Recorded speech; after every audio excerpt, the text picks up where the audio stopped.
Well, carbon credits. That was a big discussion at this year's Commercial Cattlemen Symposium taking place during the Red Angus Association of America's National Convention. And Dr. Jordan Shockley from the University of Kentucky was one of the presenters during the symposium talking about carbon credits. And Dr. Shockley, thanks for joining us here today. Absolutely. One of those questions that a lot of people may be asking is we've heard about carbon credits, but what exactly are carbon credits and how are they out on my operation? What are they? And let's just Yeah, share more about that. absolutely. So technically, right, a carbon credit is actually 1 metric ton of what we call CO2 equivalent, right? So that can be generated on your ranch, your farm, row crop operations, what have you, in the agricultural space by adopting new practices. And so you can adopt maybe something like regenerative grazing practices and generate a carbon credit or numerous carbon credits on your operation, and then be able to cash in on these through some of the carbon programs that are out there. So, in basic principles, it's a carbon credit and it's 1 metric ton of CO2 equivalents that's generated by various practices that you can adopt on your farm. So how do you go out and measure that 1 ton? That may be a question that so many of us, including myself, just need to understand a little more in trying to paint that picture of what the carbon market will look like. Absolutely. So, the extension answer in me is it depends, right? Every company goes about it differently. A lot of them right now use models and will put information on your farm, your practices to basically estimate what would happen. Now, those models are only as accurate as the information being provided, and even in other instances, there are models that have been wrong and overestimated and overpaid. And so proceed with caution on how that's measured, because and ask those questions if you're a producer. How will you be measuring this carbon that's sequestered in the soil and generating those carbon credits? Because each company does it completely differently. So obviously, we have heard about being able to use that for sustainable agriculture through utilizing carbon credits that way and being paid for that regenerative agricultural practice. But we've also heard about how companies are going out and buying those carbon credits to offset their carbon footprint. So those are two, situations that a producer would have to weigh. But I guess what are the benefits? Obviously you're going to be making some money, but what is the benefit of that when you're looking at making more money as a producer? But what are some of the pros and cons that come along with that conversation? Yeah. So in general, there's two kind of approaches being pursued in the carbon market space, right? You mentioned the first one, maybe going directly in the supply chain of beef, right? And working with a Tyson or some other company that has an internal based program, and those are called insets, right? You're working inside the supply chain to then sell your carbon credits. Then there's other programs out there that are actively recruiting farmers and ranchers to sign up that are what we call the offset market. So they are working with farmers and ranchers, getting them to sign contracts, selling them in a third party system or putting them on a third party verification system where someone maybe not in the agricultural space can come and buy those credits off of those verified platforms. So there's two types. Each one of them is different. I think one of the benefits with working with a company inside the supply chain is they understand production agriculture.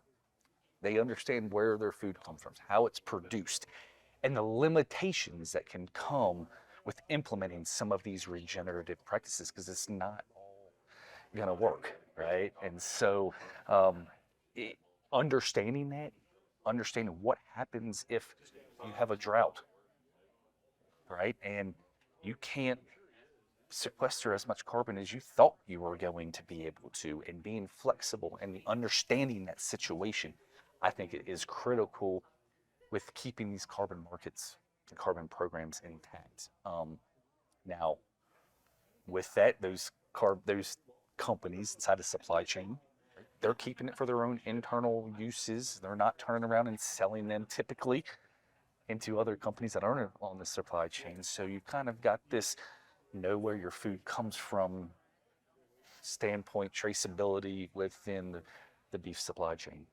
Now, it just sounds a lot like mineral rights almost to me too. And I wouldn't do anything in mineral rights or buying land without mineral rights without having a legal team in place, doing a lot of knowledge. So, in your work in extension, I guess, what are you recommending for producers out there that are getting approached by companies that want to buy their carbon credits, or they're exploring some of these regenerative agricultural opportunities for marketing beef differently? I guess what is that advice you have for producers? Absolutely. I mean, I'm an economist, right? So first it starts out with understanding your cost of production, right? Understand your baseline and then what additional costs it's going to take to implement these practices that you're going to get paid for. Right now, a general claim, doesn't matter if you're a livestock producer or in the grain row crop space grades, these programs do not typically cover all of the direct costs of implementing the practices that you're signing up for. Okay, so how much, right? How much? Because it's going to come into your bottom line. Okay, and so is your opportunity to get a premium in some way, shape, or form and above to cover those costs? So that's number one. Number two, these contracts, they can be very confusing, and so hiring a legal specialist to review these contracts before you even sign.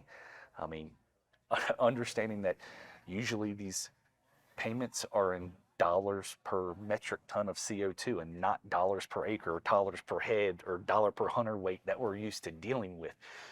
So understanding the components of that within the contract it is critical. And read that fine print because the devil is in the details of these carbon contracts. And so, um, yeah, it can get hairy because each one of them is different. Each one of these carbon companies is completely different in what they're offering. Well, and I've heard a lot of discussion with producers that have been implementing regenerative or sustainable agricultural practice for quite some time, that they're already doing Yep, some of the practices that these carbon markets are requiring, but they're not possibly getting credit that's absolutely correct. because it's already they're not implementing it under their terms. So that could be pretty prohibitive when we're looking at that, and frustrating along the way too. It's called additionality, right? This is the key concept with these carbon markets. They mean the carbon programs want you to do something different, right? To sequester additional carbon. Well, if you've been doing those programs for years and years and years, for the most part, you're not eligible to enroll in those programs. So that's brought a lot of frustration. Again, I speak to a lot of farmers and ranchers across the U.S., and that's one of their number one concerns is why am I getting penalized for doing the right things for years, and you're paying people that may have not been doing what they consider sustainable, climate smart practices. And so, to me, that has to change. I mean, you have to incentivize those early adopters to continue to do what they've been doing, right? And we see evidence of that in the forest carbon market programs, right, that are out there where they're paying landowners to not harvest, right? Well, why don't we do the same thing in the ag space? On the row crop side of things, right? Not till. You've been doing no-till. Kentucky's the home of no-till production agriculture, right? Why don't you pay producers that have been doing it for 40, 50 years? It makes no sense to me. And I think that's one of the issues in moving these carbon programs forward is you're alienating a large group of people. Now, I understand that a lot of these carbon credits in the carbon market, they are different programs depending on who you work with. But is this in perpetuity? Is this a one-year contract? Or are you giving away those rights, say, like we were talking about mineral rights? I guess, how does that look? Because I know that's a question a lot of people are asking is this a one-time deal? Is it a lifetime deal? I'm confused on that. Yeah, it depends. Depends on the company, right? Some of them are 1 year deals. Some of them range to 30. Some of them are up to 100-year contracts. So understanding the time commitment that you have, it all depends. And one of the biggest questions also is not even the time commitment. What is regenerative agriculture? What is rotational grazing, regenerative grazing? Are they all the same? I don't know.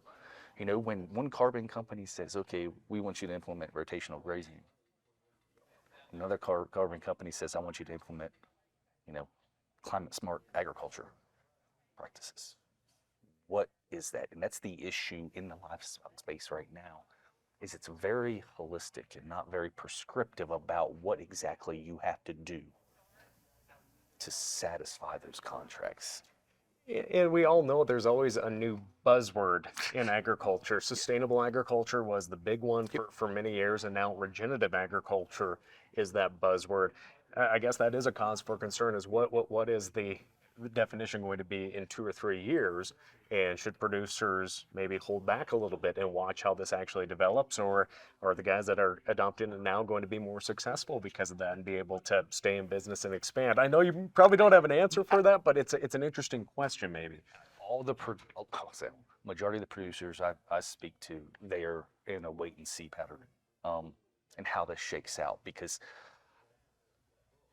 there are conditions and things that are going on in the supply chain with companies, that could shake things up quite a bit, and maybe eventually these third-party entities may not exist anymore. They may go bankrupt, and not all of these carbon companies are going to survive. So what happens if you enroll in the wrong one, right? And if you enroll in one program, you can't double dip in another one. And so I think a lot of producers, and I think rightfully so, because there's a lot of risk and the payment levels are not there yet. Because all of this is driven by corporate claims of wanting to be a greenhouse gas neutral by a certain time in the future, right? And those time frames are typically 2030, 2040, 2050, right? Well, why would they pay all this money now for a carbon credit when they've got time to figure this out themselves? And so I anticipate, if these carbon markets are still around, that the prices will be higher. And so is there a price adjustment in those contracts for being an early adopter? And, that's what we're seeing. So a lot of the studies, less than 0.5% of people are even enrolled in carbon contracts or even thinking about carbon contracts. So they're here. There's a lot of noise, a lot of confusion, but a lot of risk. My last area of question, as you have studied this and talked about this, how much of an impact up to this point have consumer preferences had on the creation of these, especially in that regenerative beef end of things? Absolutely. So it's driven by consumers too. That's the other part. So you've got the corporate claims and you've got consumers, and they want sustainable practices, right? We saw a presentation earlier this morning on that. However, there is no evidence that I've seen, and no research, that they're willing to pay more for that ribeye that's produced regeneratively. Okay, and so as an economist, that's one big question. Okay, if they're not willing to pay more for that product, who along the beef supply chain bears the cost of those farmers implementing those practices? My guess is the cow-calf producer, but well, my Kentucky folks don't like to hear that, right? So, well, again, but you're right. Yeah, very complex, and there's pros and cons with this. And obviously, your message is do your research. Yep, absolutely. Work with a legal team, and again, know what you're getting yourself into, because this is a brave new world. It is. If we want to describe it that way. It is, absolutely. Well, again, Dr. Jordan Shockley with the University of Kentucky joining us here. One of those many presenters at this year's Commercial Cattlemen Symposium at the Red Angus National Convention here in Denver. Again, for more